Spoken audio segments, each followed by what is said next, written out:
काय होत होतं, मोठी येत होती. मग आपल्याला काय करायची याच्यामध्ये थोडी छोटी करायची. आता आपण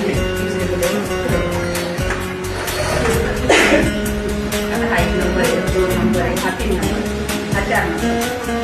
आता आपल्या अगोदर 4 नंबर.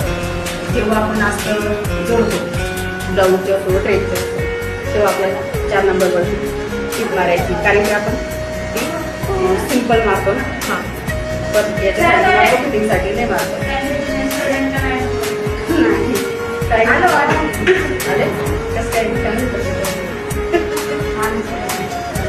छान वाटतं. कोण कोण आलं?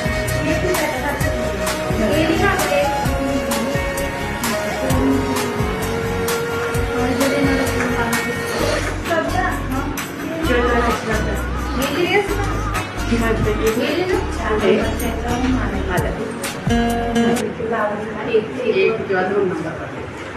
आता ही डिश तुमच्यासाठी परफेक्ट आहे.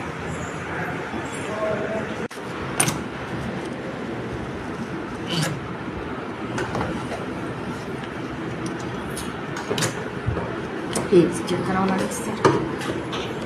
इथं आपण पेन लावली आहे. ठीक आहे, हा मशीनच्या ऑन ऑफ बटन आहे.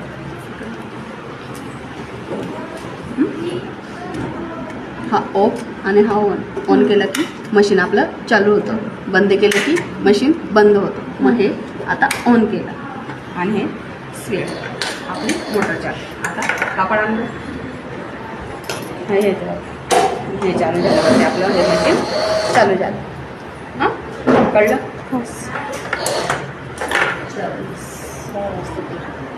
समजतंय ना शिकवलेलं?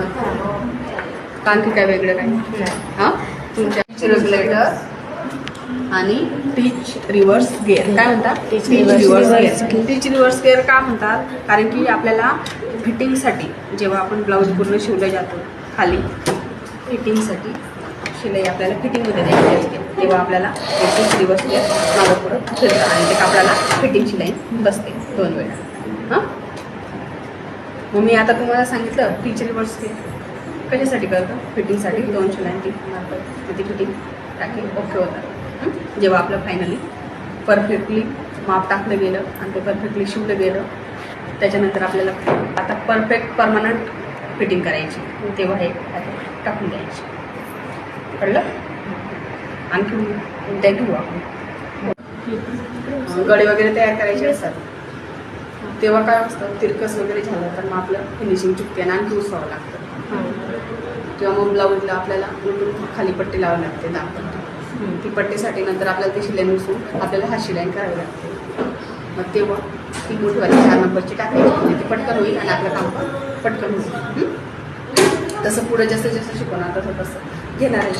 आता ही आली, आता झालं.